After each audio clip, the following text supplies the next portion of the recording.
બહુ શ્રુત ખ્યાલ આવે, જેને ઘણા વક્તાઓને સાંભળ્યા. મને કે થરાદ છે, અમદાવાદમાં તો એટલા બધા વક્તાઓ નહીં આવતા હોય, પણ કદાચ આવતા હોય. પણ અમદાવાદ કે મુંબઈ જેવું શહેર હોય ત્યાં બધા મોટા વક્તાઓ આવે અને બધા વક્તાઓને સાંભળવા માણસ પહોંચી જાય. બધા બી એક જ મતના હોય એવું ના બને. એ કદી અપેક્ષા રાખવી પડે કે બધા દીતે ક્યાં થાય સંપ્રદાયમાં. તમે એક નિશ્ચિત વાડામાં હો, એ વાડાના જે વક્તાઓ આવે એ બધા એક જ લાઈનનો બોલે, એ બરાબર છે.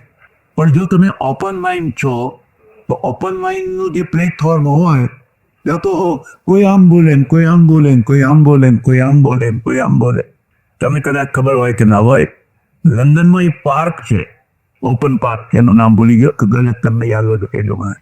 ત્યાં બધું બોલવાની ચુસ્ત, ખાલી રાણીને ગાળો ના દેવાય, બાકી બીજા માટે જે બોલવું હોય એ બધું બોલવાની. આ પાર્કે એવું કંઈક નામ છે. એટલે સ્ટેન્ડ મૂકેલા લેવાય, હું જેમ બોલવા માંડું પછી 10 મિનિટ બોલીને જતો રહું, પાછી બીજો બોલે, 15 વક્તાઓ શ્રોતાઓ સાંભળવા આવી જાય. હાઈ પાર્ક એનું નામ છે. બધું ખાલી રાજા કે રાણી જે હોય એના માટે તમે આપ શબ્દો બોલી શકો નહીં. કોઈએ પૂછ્યું, ભાઈ આટલી હદે છૂટ કેમ આપી બોલવાની?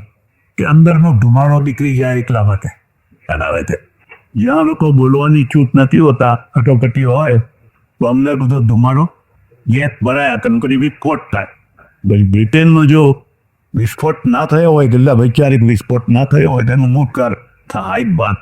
બોલો જે હોય તમારા અંદરનું બધું કાઢી નાખો.